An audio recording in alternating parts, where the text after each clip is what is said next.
بسم اللہ الرحمن الرحیم۔ گمنام ہیرو کے معزز ناظرین السلام علیکم۔ دوستو لائک ضرور کر دیا کریں، شکریہ۔ آئیے چلتے ہیں کہانی کی طرف۔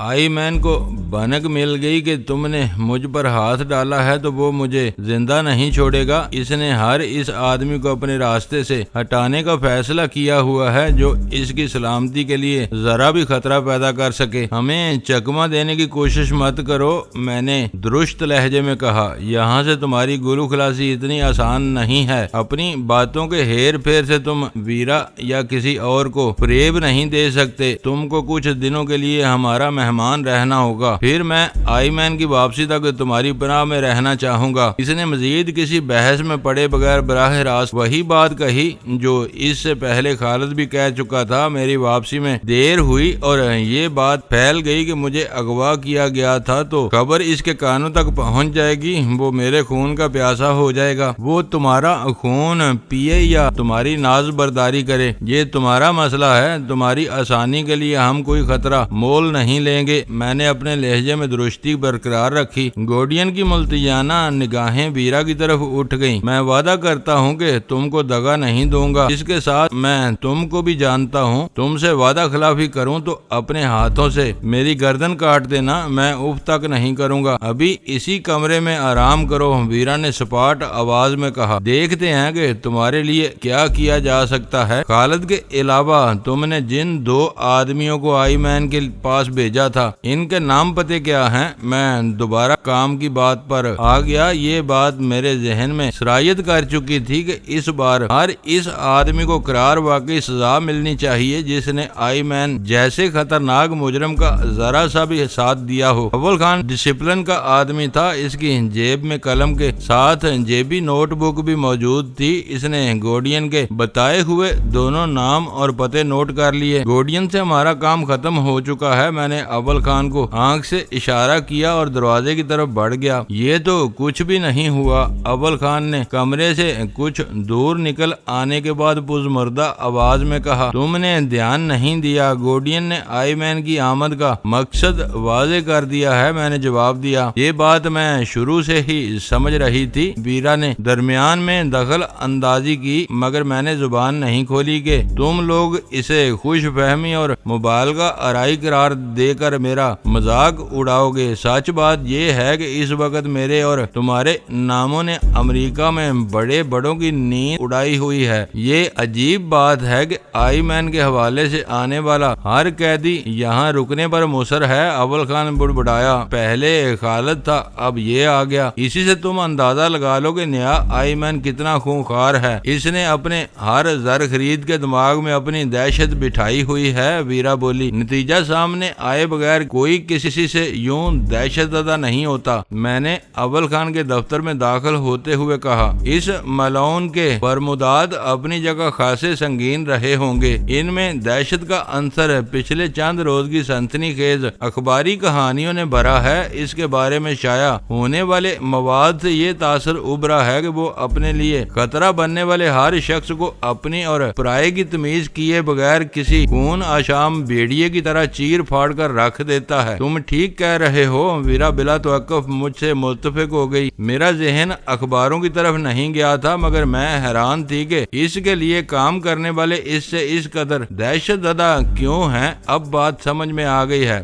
گورڈین کے بارے میں تم کیا سوچ رہی ہو؟ اول خان نے قدرے توقف کے بعد پوچھا۔ چلتے چلتے تم نے اس سے امید افزا بات کی تھی۔ گورڈین کی آمدنی کے ذرائع غیر قانونی ہیں، مگر بنیادی طور پر وہ ذہین اور شریف آدمی ہے۔ سلیس اردو میں اسے شریف بدماش کہا جا سکتا ہے۔ میں نے مزاحیہ انداز میں لقمہ دیا۔ گورڈین سے بات کرنے کے بعد مجھے یوں محسوس ہو رہا تھا جیسے میرے ذہن سے کوئی بہت بڑا بوجھ اتر گیا ہو۔ اس شریف بدماش نے ماضی میں میری صفاقی کے نظارے بھی دیکھے ہیں۔ اگر ہم اس کی تجویز مان لیں تو میرا خیال ہے کہ وہ ہم سے وعدہ خلافی کر کے اپنی قبر کھودنے کی کوشش نہیں کرے گا۔ ہم ہر وقت اس کے گریبان پر ہاتھ ڈال سکتے سکتے ہیں، اس کے آدمیوں کو بند رکھ کر ہم اسے خوفزدہ کر سکتے ہیں۔ میں تو سوچ رہا ہوں کہ رات ہونے سے پہلے ان دونوں آدمیوں کو بھی اٹھوا لوں جن کی نشاندہی گورڈین نے کی ہے۔ آئی مین کو رابطوں میں ہر طرف ناکامی کا سامنا کرنا پڑے گا تو اس کا دماغ الٹ جائے گا اور وہ کوئی نہ کوئی غلطی کر بیٹھے گا جو ہمیں اس کی شہ رگ تک پہنچا دے گی۔ اول خان نے فکر امیز لہجے میں اپنی رائے دی۔ پھر تو ہم نے کیلی بائرن کو چھوڑ کر سب سے بڑی غلطی کی ہے، ویرا نے برجستہ کہا۔ آئی مین امریکی قونصل خانے میں چھپا ہوا ہے، کیلی بھی وہیں لے جائی گئی ہے۔ اپنی مادہ کو اپنے پہلو میں پا کر اسے ناقابل بیان ذہنی سکون حاصل ہوا ہوگا۔ میں یہ نہیں جانتا کہ کیلی اس کے پہلو میں گئی ہے یا کسی بستر پر پڑی ہوئی ہے، میں نے تیکھے لہجے میں جواب دیا۔ یہ ضرور جانتا ہوں کہ کیلی کی پوزیشن دوسروں سے مختلف تھی، وہ باضابطہ سرکاری قیدی تھی، یہ ایس ٹی ایف کے شکار ہیں، ان کے ساتھ ہم من مانا سلوک کر سکتے ہیں۔ تم جو سلوک کرنا چاہو کرو، میں تمہیں نہیں روکوں گی۔ میری بے لاگ رائے یہ ہے کہ گورڈین کو رہا کر دو۔ گورڈین، خالد اور ان جیسے دوسرے لوگ ہمارے لیے زیادہ اہم نہیں ہیں۔ میرا خیال ہے کہ ہمیں ویرا کی بات مان لینی چاہیے۔ اول خان اچانک اپنے موقف سے دستبردار ہو گیا اور میں اس کا منہ دیکھتا رہ گیا۔ یہ تمہیں کیا ہو گیا؟ تھوڑی دیر پہلے اپنی بولی بول رہے تھے، اب ویرا کے ہمنوا بن گئے، میں نے کہا۔ اول خان کے ہونٹوں پر خفیف سی مسکراہٹ ابھری۔ ویرا کی سفارش کو نظر انداز نہیں کیا جا سکتا، وہ گورڈین کو ہم دونوں سے زیادہ جانتی ہے۔ آئی مین کو اعصاب زدہ کرنے کے لیے گورڈین کو یہ ہدایت کی جا سکتی ہے کہ وہ اگلے 3 دنوں کے لیے اپنے ٹیلی فون کے تار نکال دے۔ تار اب فرسودہ ہو گیا، وہ خطرناک دھندا کرتا ہے، اس کے پاس یقینی طور پر موبائل فون موجود ہوگا۔ میں نے اعتراض کیا، یہ اور بھی آسان بات ہے، موبائل فون کھو بھی سکتا ہے، گھنٹیاں بجتی رہیں اور وہ جواب نہ دے، موبائل فون بند بھی کیا جا سکتا ہے۔ اول خان نے ویرا کی وکالت شروع کر دی۔ اول خان کی ہر تجویز صائب تھی، گورڈین اپنی گلو خلاصی کے لیے وہ بے ضرر شرائط تسلیم کر سکتا تھا، وہ ان لوگوں میں سے تھا جو آسانی سے کسی سے کوئی وعدہ نہیں کرتے اور جب وعدہ کر لیتے ہیں تو پوری طرح اس کا پاس کرتے ہیں۔ ٹھیک ہے، اس کے بارے میں تم جانو اور ویرا جانے، اب مجھے اس سے کوئی دلچسپی نہیں رہی۔ وہ اتنا اہم آدمی نہیں ہے کہ اس کے فون سے جواب نہ ملنے پر آئی مین اپنی جان جوخم میں ڈال کر اس سے ملنے کے لیے نکل کھڑا ہو۔ ہمارا اصل ہدف وہی ہے، وہ اپنے قونصل خانے میں ڈوبا رہے گا، ہمیں صبر کے ساتھ اس کے باہر نکلنے کا انتظار کرنا ہوگا۔ دراصل میں بھی یہی کہنا چاہ رہی تھی، ویرا بولی۔ گورڈین کو روکنے سے آئی مین کے معاملے پر کوئی اثر نہیں پڑے گا، آئی مین کے ان حاشیہ برداروں پر بعد میں ہاتھ ڈالا جا سکتا ہے، اس وقت ہمیں اپنی توجہ آئی مین پر مرکوز رکھنی چاہیے۔ جلال کی طرف سے کوئی خیر خبر ملی تو میں تمہیں بتا دوں گا۔ گورڈین کا قصہ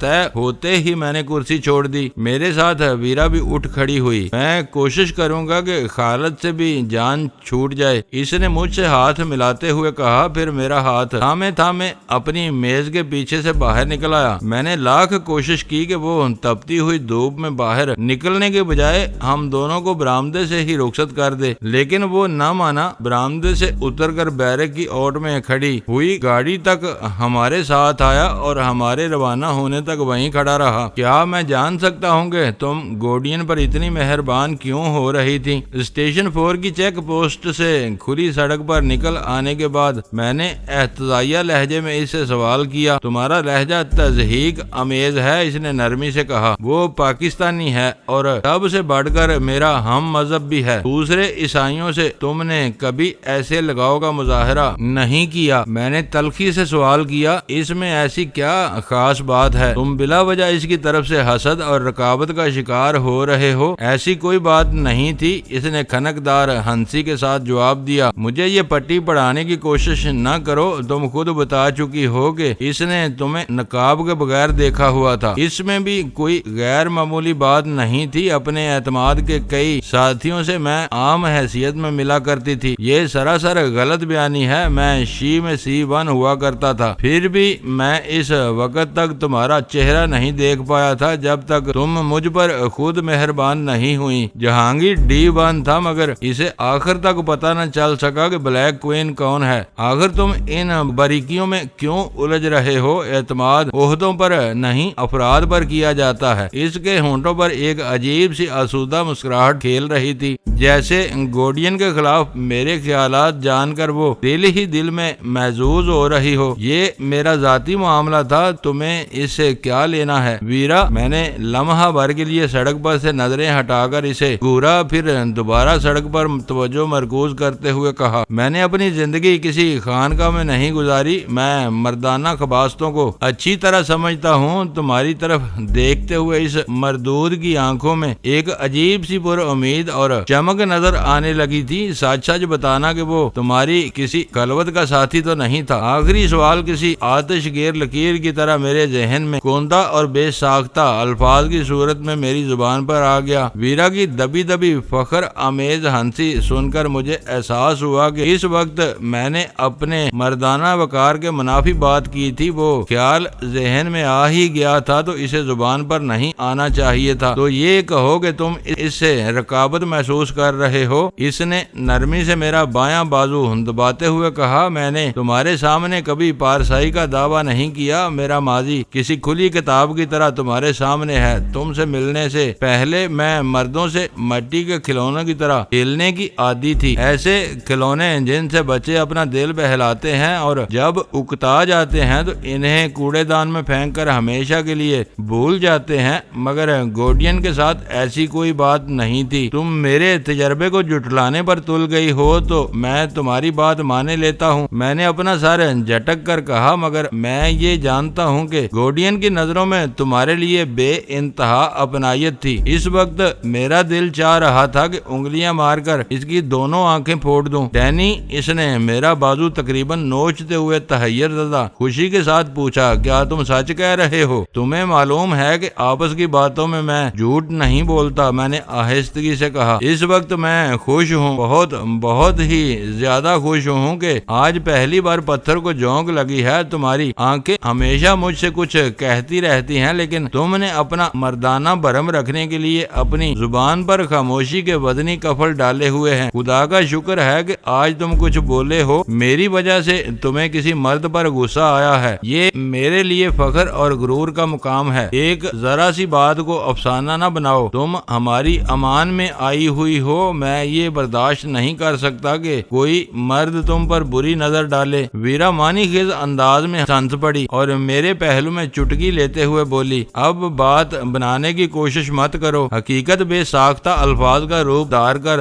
تمہارے لبوں پر آ گئی تھی، تیر کمان سے نکل چکا تھا، اسے تم کسی طرح واپس نہیں لوٹا سکتے۔ تمہارا جھوٹا برہم ٹوٹ گیا ہے تو اسے یوں ہی رہنے دو، اپنے وقار کا مسئلہ نہ بناؤ۔ میں کسی کو نہیں بتاؤں گی کہ آج تم گورڈین سے کیوں اور کیسی نفرت محسوس کر رہے تھے۔ تمہارے الفاظ میری زندگی کا قیمتی اثاثہ بن چکے ہیں، مجھ سے میرا یہ اثاثہ چھیننے کی کوشش مت کرو۔ چٹکی مروڑ کر اس نے میرے بائیں پہلو میں گدگدی کر ڈالی۔ میں ڈرائیونگ سیٹ پر بال کھا کر رہ گیا اور تیزی سے بولا، یہ کیا کر رہی ہو؟ ٹریفک کی بھیڑ میں حادثہ ہو جائے گا۔ اس نے اپنے پرس میں سے پیکٹ نکال کر ایک سگریٹ سلگائی اور میرے لبوں میں تھما دی۔ اپنے لیے دوسری سگریٹ سلگاتے ہوئے اس نے ہلکی سی مخمور آواز میں کہا، آج حادثوں کا دن ہے، حادثاتی طور پر تمہارے دل کا چور کھل گیا، اب گاڑیاں لڑ بھی جائیں تو مجھے پرواہ نہیں ہوگی، میں تمہارے ساتھ ہوں، پورے سکون سے مر سکوں گی۔ ایسے منحوس اور بے رحمانہ کلمات منہ سے نہ نکالو، میرے ساتھ کچھ ہوا تو غزالہ رو رو کر اپنی جان دے دے گی۔ تم چکی کے دو پارٹوں میں پھنسے ہوئے ہو، وہ پیار سے میرا بدن سہلاتے ہوئے بولی، ایک تم ہو کہ آج گورڈین کی ذرا سی نظریں برداشت نہیں کر سکے۔ میرا حوصلہ دیکھو کہ میں دن رات تمہیں غزالہ کے ساتھ خوش دیکھ کر خود بھی خوش ہوتی رہتی ہوں، کبھی شکوے کا ایک حرف اپنی زبان پر نہیں لاتی۔ اس کی ذہنی رو ایک خطرناک رخ پر بہک چلی تھی۔ میں نے محسوس کیا کہ میں نے بات بڑھانے کی کوشش کی تو وہ بہت کچھ کہہ ڈالے گی۔ میں نے خاموشی اختیار کر کے گاڑی کی رفتار قدرے تیز کر دی تاکہ وہ سفر جلد از جلد ختم ہو جائے۔ تم بولتے کیوں نہیں؟ چپ کیوں ہو؟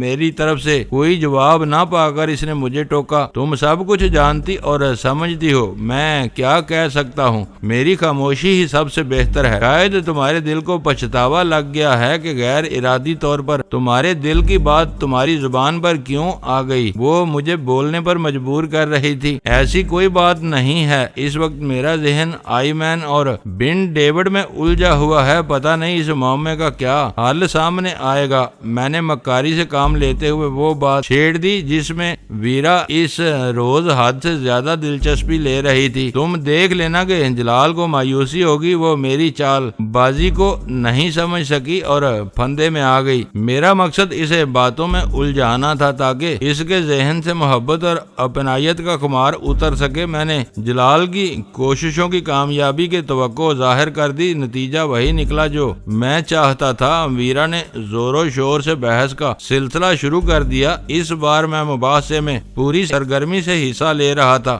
میرا خیال تھا کہ جلال اپنی حد سے بڑھی ہوئی مصروفیات کی وجہ سے مجھے فون پر اپنی کوششوں کے نتیجے سے آگاہ کرے گا، مگر وہ 6 بجے خود ہمارے گھر آ پہنچا۔ اس کے متعین اور باوقار چہرے پر خوشی یا افسوس کی کوئی ایسی علامت نہیں تھی جس سے اس کی کامیابی یا ناکامی کا اندازہ لگایا جا سکتا۔ تمہارے بشرے سے تھکن کے آثار ظاہر ہو رہے ہیں۔ معلوم ہوتا ہے کہ سارا دن بھاگ دوڑ میں گزرا ہے۔ میں نے اسے ڈرائنگ روم میں بٹھاتے ہوئے کہا، فرائض کی ادائیگی میں یہی ہوتا ہے، ہمیں تنخواہ اسی بات کی ملتی ہے۔ اس نے ہنس کر خوش دلی سے جواب دیا، اب اگر گرما گرم چائے کی ایک پیالی مل جائے تو دن بھر کی ساری تھکن ذرا سی دیر میں کافور ہو جائے گی۔ میں ابھی 2 منٹ میں چائے بنا کر لاتی ہوں۔ ویرا نے اس پرخلوص پیشکش کے ساتھ اپنی جگہ چھوڑ دی۔ اس وقت غزالہ نہانے کے لیے غسل خانے میں گئی ہوئی تھی۔ اس کی غیر حاضری میں ہلکی پھلکی میزبانی کی ذمہ داری ویرا کو ہی اٹھانی تھی۔ اس وقت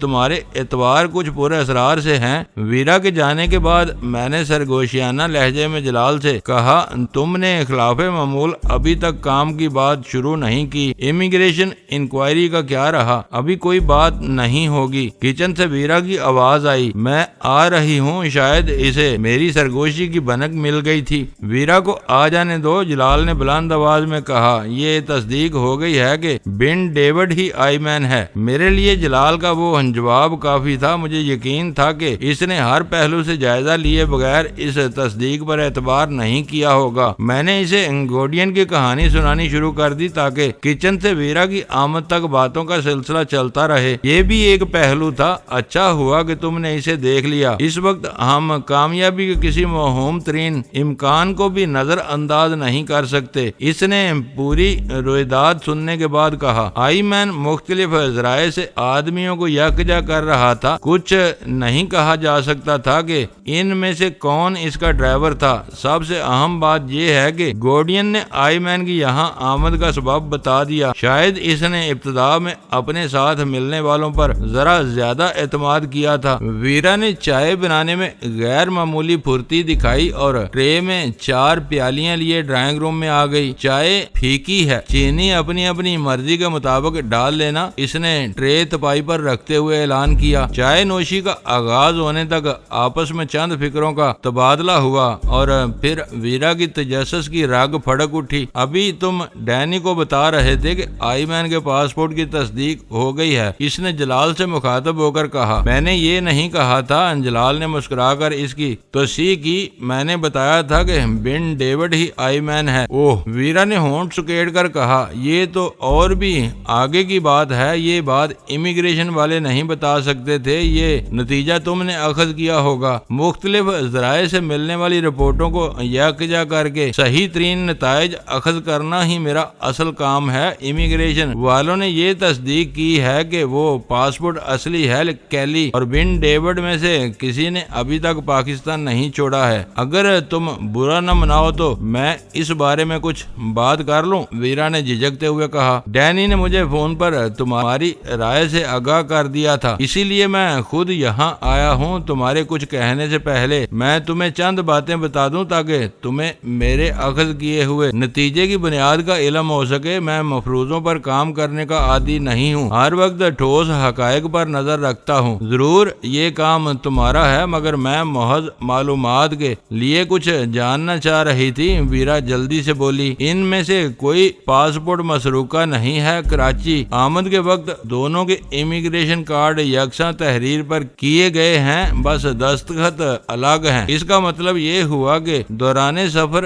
وہ دونوں ایک دوسرے کے ساتھی تھے، اور تم بتا رہے ہو کہ ان دونوں میں سے کسی نے ابھی تک پاکستان نہیں چھوڑا۔ ویرا نے تائید چاہی۔ ہمارے یہاں ابھی خودکار طریقے رائج نہیں ہوئے، مگر پاکستانی اہلکار موٹے موٹے رجسٹروں پر محنت سے کام کرتے ہیں۔ آنے والے ہر مسافر کی روانگی کا اندراج اس کی آمد کے سامنے ہوتا ہے۔ ان دونوں کو لانے والی پرواز سے کل 17 غیر ملکی پاکستان آئے تھے، 15 واپس جا چکے ہیں۔ یہ دونوں یہاں مقیم ہیں، ان کے اصل پاسپورٹ میرے قبضے میں آ چکے ہیں۔ ویرا کے چہرے کا رنگ پھیکا پڑ گیا اور وہ بے اختیار اپنے ہونٹوں پر زبان پھیرتے ہوئے بولی، اگر بن ڈیوڈ کے نام سے کوئی باہر نہیں گیا اور وہ دونوں یہیں مقیم ہیں تو ہر بات واضح ہے، بن ڈیوڈ ہی یہاں آئی مین بنا ہوا ہے۔ جلال کا جواب جامع اور مسکت تھا۔ ویرا کو اپنے دل کی باتیں آگے بڑھانے کا کوئی موقع نہیں مل سکا۔ اس امر میں کوئی کلام نہیں تھا کہ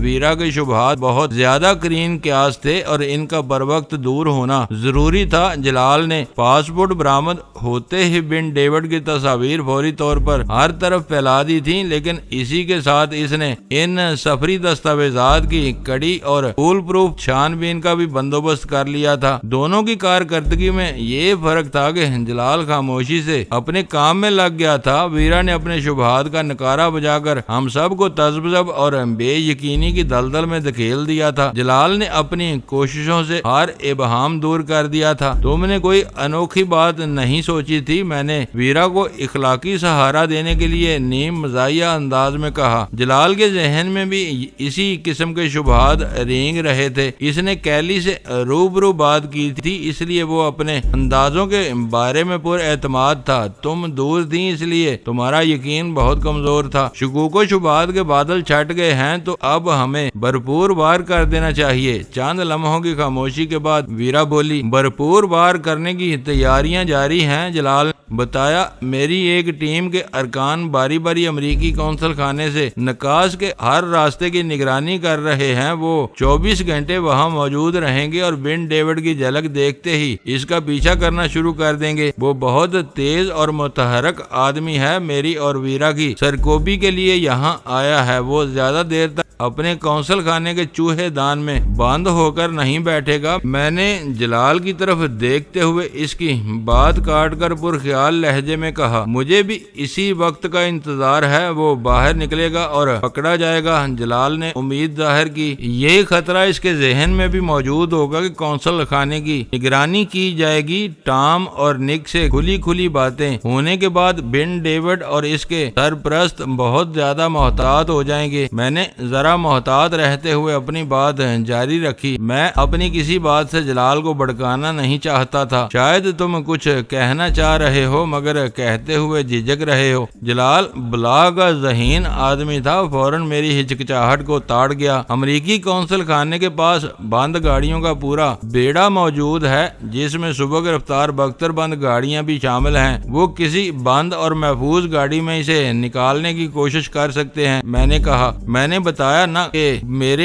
ایک دو آدمی نہیں، پوری ٹیم وہاں نگرانی پر مامور کی گئی ہے۔ جن بند گاڑیوں کے سوار نظر نہیں آئیں گے ان کا بھی منزل تک پیچھا کیا جائے گا۔ میں نے اپنی منصوبہ بندی میں ہر پہلو کو اپنے پیش نظر رکھا ہے، اس کے باوجود کہیں چوک ہو جائے تو یہ ہمارے مقدر کی خرابی ہوگی، مگر یہ سارا بندوبست عارضی ہے۔ یہ اقدام سفارتی آداب کے منافی ہیں، انہیں بنک مل گئی تو وہ احتجاج کا ایک طوفان کھڑا کر دیں گے۔ ویرا نے تشویش سے کہا، انہوں نے اپنی حرکتوں سے ہمیں اس بندوبست پر مجبور کیا ہے۔ جب تک بن ڈیوڈ کے پاسپورٹ کی تصدیق نہیں ہوئی تھی میں قدرے بے فکر تھا۔ میں نے ابھی تک اسلام آباد والوں کو نگرانی کے کام سے آگاہ نہیں کیا ہے۔ مجھے ڈر ہے کہ وہاں سے پسپائی کی ہدایت آ جائیں گی۔ میری یہ تشویش مجھے یہاں لائی ہے۔ امریکہ ایک اہم ملک ہے، اس سے کھل کر محاذ آرائی مول نہیں لی جا سکتی۔ دی۔ میں نے اپنی تشویش کا اظہار کیا، اسلام آباد سے رجعت کے احکام آئے تو بات پھیل جائے گی۔ میرا مشورہ ہے کہ تم خاموشی سے اپنے آدمیوں کو ہٹا لو، یہ مورچہ ایس ٹی ایف سنبھال لے گی، شاید اسی لیے تم اس بندوبست کو عارضی کہہ رہے تھے۔ فالکن ہاؤس میں جیک اسمتھ کی موت کے بعد حالات تیزی سے تبدیل ہوئے ہیں۔ کراچی میں مقیم امریکیوں کو آج پہلے سے زیادہ تحفظ کی ضرورت ہے۔ ویرا نے ڈٹائی کے ساتھ اپنی خفت کو فراموش کر دیا تھا اور پوری سرگرمی سے گفتگو میں حصہ لے رہی تھی۔ اس نے اپنی بات جاری رکھتے ہوئے کہا، ہو سکتا ہے کہ رات کے سناٹے میں ان اطراف میں ہونے والی غیر معمولی نقل و حرکت زیادہ دیر تک پوشیدہ نہ رہ سکے۔ ایسی صورت میں یہ کہا جا سکتا ہے کہ بدلے ہوئے حالات میں وہاں حفاظتی نفری بڑھا دی گئی ہے۔ یہ سب ممکن ہے۔ اس وقت میں مخمصے میں ہوں۔ جیک کے قتل کا معاملہ آئی بی کے پاس ہے اور آئی مین ہمارا مجرم ہے۔ سارے شواہد بتا رہے ہیں کہ وہ اپنے قونصل خانے میں پناہ گزین ہے، مگر ہمارے پاس اس کا کوئی واضح ثبوت نہیں ہے۔ جلال نے الجھی باتوں کا جال توڑتے ہوئے کھل کر کہا، ثبوت ہو تو ہم ان سے بن ڈیوڈ کو اپنے حوالے کرنے کا مطالبہ کر سکتے ہیں۔ میں نے واقعات کی روانی میں اپنے آدمی وہاں مامور کر دیے ہیں، لیکن وہ زیادہ دیر تک وہاں نہیں ٹھہر سکیں گے۔ ان سے یہ توقع ابس ہے کہ ثبوت ہوگا تو وہ بن ڈیوڈ کو شرافت تمہارے حوالے کر دیں گے۔ میں نے افسوس کے ساتھ کہا، قانون اور ضابطوں نے تمہارے ہاتھ باندھے ہوئے ہیں۔ میری رائے میں اب تمہیں خاموشی سے پیچھے ہٹ جانا چاہیے۔ بن ڈیوڈ کو اس کے چوہے دان سے نکال کر پکڑنے کا کام ہمارے اور ایس ٹی ایف کے لیے چھوڑ دو۔ اس کی مصدقہ تصاویر ہمارے قبضے میں ہیں، وہ ہماری آنکھوں میں دھول نہیں جھونک سکے گا۔ وہ بہت گہرا آدمی تھا، ہمارے گھر پہنچا تو یوں پرسکون نظر آ رہا تھا جیسے اس کے ذہن پر کوئی بوجھ نہ ہو۔ آنے کے بعد اس نے چائے نوشی اور ویرا سے سرسری بحث میں خاصا وقت اطمینان سے گزار دیا تھا، لیکن اس وقت امریکی قونصل خانے کے اطراف کے حالات زیر بحث آنے پر اندازہ ہو رہا تھا کہ وہ شدید ذہنی دباؤ میں آیا ہوا تھا۔ وہ قانون کا پابند اور محتاط افسر تھا۔ پچھلی طویل رفاقت میں نے بارہا یہ دیکھ لیا تھا کہ وہ کبھی بھی اپنے اختیارات کی حدود سے تجاوز نہیں کرتا تھا۔ اپنے مجرموں کی سرکوبی کے لیے قانون کے دائرے میں رہ کر کام کرنے کا عادی تھا۔ اس پوری مدت میں اس نے صرف ایک بار قانون کو اپنے ہاتھ میں لیا تھا۔ اسے دہلی میں راہ والوں کے ہاتھوں عبداللہ کے بے ایمانہ قتل پر گہرا دکھ تھا۔ اسے اپنے ذرائع سے پتہ چل گیا تھا کہ دہلی میں راہ کے ونود نامی آدمی نے عبداللہ کو اپنی درندگی کا نشانہ بنا کر موت کے گھاٹ اتارا تھا۔ جلال نے اسی وقت عہد کیا تھا کہ وہ ونود سے عبداللہ کے قتل کا انتقام ضرور لے گا۔ پھر ونود کے ستارے گردش میں آ گئے۔ دہلی سے تبادلہ کر کے اسے اسلام آباد بھیجا گیا، وہاں سے کراچی کے بھارتی قونصل خانے میں آ گیا۔ جلال نے اسلام آباد میں بھی اس پر نگاہ رکھی تھی، مگر اسے وہاں اپنے دشمن پر ہاتھ ڈالنے کا موقع نہیں مل سکا۔ ونود کراچی آیا تو جلال نے اس کے معمولات پر گہری نظر رکھی اور پھر ایک شام مجھ سے بیم گن ادھار لے کر اس نے ایک ہوٹل کی پارکنگ لاٹ میں اس وحشی درندے کو نہایت صفائی سے جہنم واصل کر دیا۔ دوستو ویڈیو کو لائک ضرور کر دیا کریں۔ ISI پاک آرمی زندہ باد، پاکستان پائندہ باد۔ معزز ناظرین، اپنا خیال رکھیے گا اور اپنے اس چینل کا بھی شکریہ۔